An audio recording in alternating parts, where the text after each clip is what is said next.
പോകുന്ന റെസിപ്പി ഇതാ ഈ കൊഞ്ച് വെച്ചിട്ടാണ്. അപ്പോൾ ഇതൊന്ന് നന്നായിട്ടൊന്ന് ക്ലീൻ ചെയ്ത് സൈഡിലേക്ക് മാറ്റി വയ്ക്കാം. പിന്നെ നമുക്കിത് ഇത്രയും ഇൻഗ്രീഡിയൻസ് വേണം കേട്ടോ ഇത് ചെയ്യാനായിട്ട്. അപ്പോൾ അതൊക്കെ ഒന്ന് സെറ്റ് ചെയ്ത് വെക്കാം. ഞാൻ ഇവിടെ കൊഞ്ച് ക്ലീനാക്കി വെച്ചിട്ടുണ്ട്. ഇനി നമുക്കത് ചെയ്യുന്ന രീതി എങ്ങനെയെന്ന് നോക്കാം. പെട്ടെന്ന് തന്നെ ചെയ്തെടുക്കാൻ പറ്റുന്ന ഒരു കൊഞ്ച് മസാലക്കറിയാണ് ഞാനിവിടെ തയ്യാറാക്കി എടുക്കുന്നത്. ഇതിന് മുന്നേ ഞാൻ വേറെ ഒരു മസാലക്കറി ഞാൻ ഇതിൽ ചെയ്തിട്ടുണ്ട് കൊഞ്ചിൻ്റെ. അപ്പോൾ അതും കണ്ടു നോക്കാം കേട്ടോ.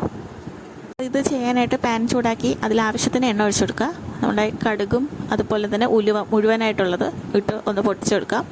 ഒരു മീഡിയം സവാള എടുത്തിട്ടുണ്ട്, ചെറുതായിട്ടൊന്ന് അരിഞ്ഞിട്ട് നീളത്തിലാണ് അരിഞ്ഞിരിക്കുന്നത്. എന്നിട്ട് അതിലിട്ട് കൊടുക്കുന്നുണ്ട്. ഇഞ്ചി വെളുത്തുള്ളി ചതച്ചതാണ് ഞാൻ ഇതിൽ ചേർത്ത് കൊടുക്കുന്നത്. ചാറപ്പം അതിൽ നന്നായിട്ടൊന്ന് ഇറങ്ങി കിട്ടും. പിന്നെ പച്ചമുളകും ചേർത്ത് കൊടുക്കുന്നുണ്ട്. ഒരു 1-2 പച്ചമുളക് ചേർത്ത് കൊടുത്താൽ മതിയാകും. പിന്നെ നല്ലൊരു പഴുത്ത തക്കാളി സ്ലൈസ് ചെയ്ത് ഇതിൽ ഇട്ട് കൊടുക്കുന്നുണ്ട്. ആവശ്യത്തിന് ഉപ്പും കൂടെ ചേർത്ത് നന്നായിട്ടൊന്ന് ഉടച്ചെടുക്കുക. പിന്നെ നമ്മൾ ഇതിലേക്ക് ഇട്ട് കൊടുക്കുന്ന പൊടികളെന്ന് പറയുന്നത് ഇച്ചിരി കുരുമുളക് പൊടി, ഇച്ചിരി മഞ്ഞൾപ്പൊടി, ഇച്ചിരി മുളക് പൊടി, ഇത്രയും ചേർത്ത് കൊടുക്കുക. പിന്നെ നമുക്ക് മല്ലിപ്പൊടി കുറച്ചിട്ട് കൊടുക്കാം. എന്നിട്ട് നന്നായിട്ടൊന്ന് മിക്സ് ചെയ്ത് കൊടുക്കുക. പച്ചമണം പോണം ആ പൊടികളുടെ. കുറച്ചുകൂടെ രുചി കൂട്ടാനായിട്ട് ഇതിലേക്ക് ഇച്ചിരി ഗരം മസാല പൊടിയും കൂടെ ചേർത്ത് കൊടുക്കും. ഞാൻ ഇവിടെ വീട്ടിൽ പൊടിച്ച് എടുത്ത ഗരം മസാല പൊടിയാണ് ചേർത്ത് കൊടുക്കുന്നത്.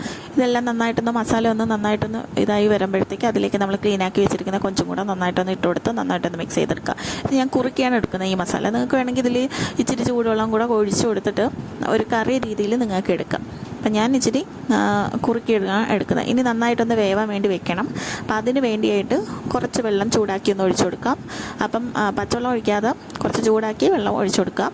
എന്നിട്ട് നന്നായിട്ടൊന്ന് കുറുക്കിയെടുക്കുക. അപ്പോഴത്തേക്കും നമുക്ക് ഈ കൊഞ്ചും അതിൽ കിടന്ന് നന്നായിട്ടൊന്ന് വെന്ത് കിട്ടും.